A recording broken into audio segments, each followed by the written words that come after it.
false CoryxKenshin allegations. Let's get into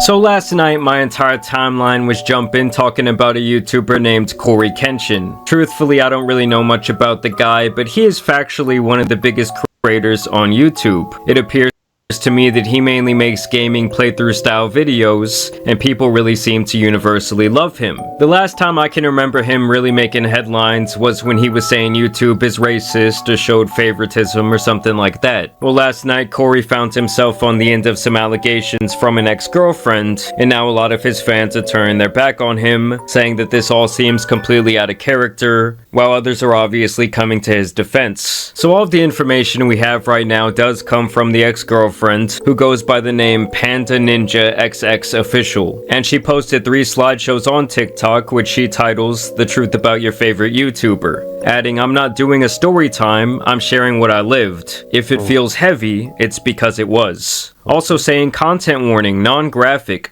emotional plus mental abuse, manipulation, narcissistic behavior, love bombing, gaslighting, illness-related trauma, emotional abandonment, and status-fueled cruelty. I mean, just based on the sheer amount of buzzwords she used here, I thought, god damn, this dude must have done some really bad shit. She starts out by saying that the world doesn't know the real Usually, it's not like that. That's how they be putting like allegations on someone, you know? They be saying they did this to me using all kinds of like words and stuff. But in reality, it's not even what as it seems. Let me just get into it. Cory, and that he was hiding her from the world during the duration of their relationship. She even questioned his religious acumen here. You talk about devotion, but act like hurting people in private doesn't count. You fooled a lot of people, but not me. She goes on to say that Cory met her when she was at her lowest, and that he made her feel important. She also alludes multiple times to the idea that he ghosted her, or that he emotionally abused her, and that when she needed him the most, he was nowhere to be found. You treated my body, my heart, my time like they were things that you could shelve, and retrieve whenever it suited you. Like I only existed when you needed to feel wanted. And it seems like they had a complicated on and off relationship. She alludes to the idea that he apparently cheated on her in public. And then the next day, someone told me they saw you in California with another girl. He goes on to claim that this was his sister, and she also says that this is when he stopped talking to her altogether. And then she goes on to say that this ruined her nervous system somehow, and over she questions his position as a role model on YouTube, and really the entire image that he presents in his content to his audience, claiming that part 2 would be even heavier. And honestly, this first post I really saw as a nothing burger. Like, wow, man has a relationship with a woman of age. Yes, maybe he led her on, or he knew he had her wrapped around his finger, but nothing criminal or even immoral to me. Now in part 2, we see some actual messages exchanged between the two of them. Apparently they were communicating through Xbox quite a bit, which is insane to me, but I digress. Basically, it seems like after some time, Cory wanted to spin the block for a booty call, apparently making light of himself ghosting her in the past. You still seeing someone? Why do you ask? Because I'm trying to fuck up your life some more. What? That was a joke, jeez. I was just... This is actual account. Because if it's actually his actual account, he might be cooked. He might be cooked. Asking. Now she claims he did this spinning of the block because he knew he could still get her and that it would make him feel powerful. I mean, honestly, I think the dude just wanted to hit it again, seeing if it was a possibility. She claims, though, that he somehow threw the fact that she was apparently assaulted in the past by someone else in her face in doing this. She says that he used her when he wanted sex, and he comes back and says that this wasn't the case and that he genuinely loved her, but that apparently during the time of their relationship his life was all over the place. And despite previously claiming that she did not care about his money or status in the first part, she makes the assumption here that his life is all roses because he has money and fame, which obviously we've seen countless examples that that's not always the case. A lot of times more money, more status, well, it brings in a lot more problems for someone, especially mentally. And also, for the record, in her trying to expose him in this way, tells me that she is being very vengeful and really trying to turn his fans on him. I mean, just look at the way... Spiteful, you know. She might just be spiteful. Who knows?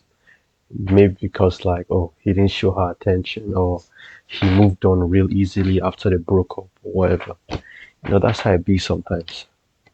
she titled this slideshow series. She was also trying to do like TikTok trends around the topic, which I'll get to here in a second. Now, apparently at some point this woman was diagnosed with cancer, which is obviously terrible. She says she was diagnosed all the way back during the pandemic, saying that she felt more alone than ever. And so she apparently reaches out to him, and she shares this single text from him, allegedly, where he says, "That was the most passive-aggressive cancer reveal ever." With absolutely no other context, we don't know what she said to him before that, how she said it, or how long it had been since they had even talked. Claiming that they just feel like snippets of what have really happened, you know?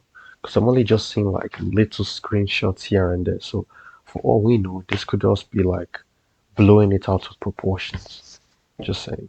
seeing that text was harder than the diagnosis itself. I mean, come on. I mean, she's basically acting like he says, "Well, that sucks, bitch, kick rocks," and then blocked her. Like, there is truly not enough context here to make a judgment about one single text message. But she claims that that message showed his true character, and she even brings his mother into this, saying that he should know better because she went through something similar with cancer, which I think is so out of bounds and fucked up for her to say. Now, she claims she survived. That's a bit too much, don't you think? Bringing someone else's mother into the situation. Because it wouldn't, like, you know, bring people on your side. You want people to see Cory, if he really did that to you, for who he is, not try to, like, put more shade on him. So, honestly, bringing his mom into that's a bit too much. Because survived the cancer, thankfully. And this is where we move. Yeah, and another thing, I'm like trying to keep my voice low. It's like really late, and I can't be shouting. It's like 10 o'clock. I don't want to wake up my family. Move on to part 3, where she basically says that Cory was using other women in this way, where he never truly committed to them but liked to keep them around. She goes on and on about speaking her truth and holding Cory accountable, really painting the picture that what she's doing here is some brave act. And then she also shares this video of the two walking down a hallway where she says, "POV, you didn't know this was one of the videos you'd look back on and realize he never cared. He only wanted to see how long you'd let him hurt you." I'm still on. I'm still on. Then I woke up again and it was off. Did you watch me sleep? Did you watch me sleep? Yeah, I actually did something to you while you were asleep too. What? I'm sorry. I just got this fetish. You know. I didn't hurt you. You're good, right? What? Hey, yo, what the hell? What'd you do, Cory? Don't worry about it. Cory? It's good. Cory, what did you do? Do not. Yo, this guy looks guilty. Look, this came right in my face. I didn't do anything. He did something, and I'm gonna find out on the next episode of Dragon Ball Z, where you going with this? Now, don't get me wrong, that was some weird shit he said about watching her in her sleep and doing something. But granted, these are two people whose relationship seemed very immature, toxic, and downright strange. Also, while editing this video, I found this clip where she was being interviewed on TikTok Live last night, and she talks about the things that Cory said in that clip, making it pretty clear that she knew it was a joke. Obviously, you see me fucking laughing with him in the video. You can't be that dumb to think that. But people are that dumb, though. Well, unfortunately.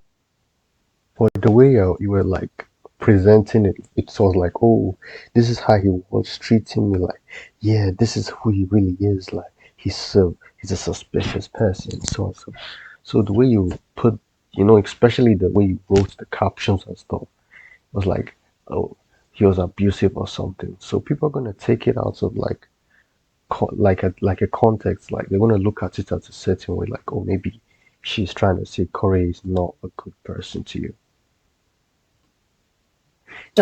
And you guys are just a bunch of dumbasses. Like, he didn't make me feel uncomfortable in that video. But if you guys read the point of view on there, I never said that that was the essay video. That video in particular, she posted it because it was a nice moment. A nice one. Like, can y'all listen? That is what she just said. What's wrong with y'all? I literally just said that. She did also post this video trying to capitalize on a TikTok trend. Bacon avocado. I'm dating CoryKenshin.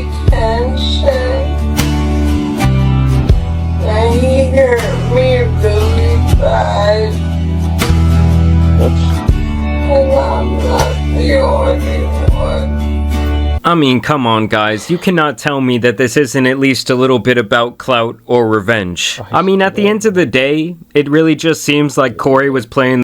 It might just be her being petty, but just saying. It's like a toxic relationship to me. The fields having fun with a couple of different girls. Yes, maybe some of them thought that it was something more serious, but either way, the guy did not do anything illegal. He had a fully consensual relationship with this woman. This is something that she said during a TikTok live just last night. Between me and Cory, like y'all are, the essay happened to me when I was younger. a whole different person. And it has nothing to do with him. Like, and I said that many times in my letter. I never said it. You guys kind of assume because of his wording in the video that that he's saying something weird, like, but he was being playful and he was like saying like things like Thank you for saying that. To laugh, like we were like that's something we. That's how you know she's lying, when she can't even put her own words straight. We both laughed at. Like, that's something that didn't make me feel uncomfortable about him. Like, he didn't make me feel uncomfortable in that video. But and I'm gonna say this again. I never said he SA'd me. I never said he SA'd me. I'm gonna say it one more time for everybody. You never said that. I know, like you know, because you've been talking about it, you've been saying it over and over again. They're not listening because, like, some of these people, like, don't have a brain, obviously.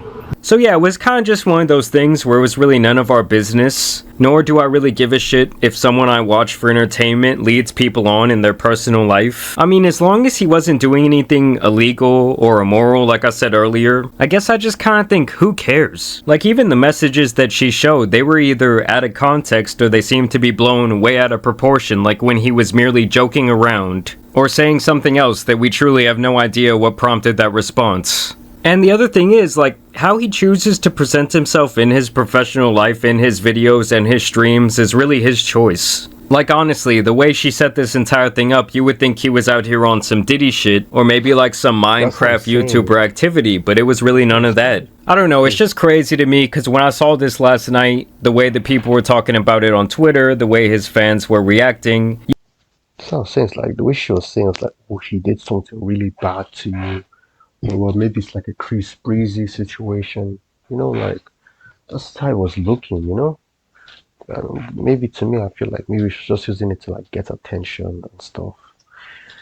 Honestly, that's why you need to be careful of the news you get. Like, you have to do your own research, especially about things like this, Don't just, like, take it everything for face value, because a lot of people, they like to make a big deal out of something that shouldn't have been a big deal in the first place. You would think this guy did, like, the absolutely worst thing in the world, when it really just seemed like maybe he played this girl with very loose evidence. I don't know, maybe I'm fucked up, maybe I'm seeing it wrong, maybe you guys will disagree with me in the comments, but nothing about what he did here screams like, oh, this guy needs to be cancelled to me. But either way, I want to know what you guys think about this topic down below. If you're out there and you're a big fan of Cory, let me know down below if this changes the way you feel about him. Are you gonna stop watching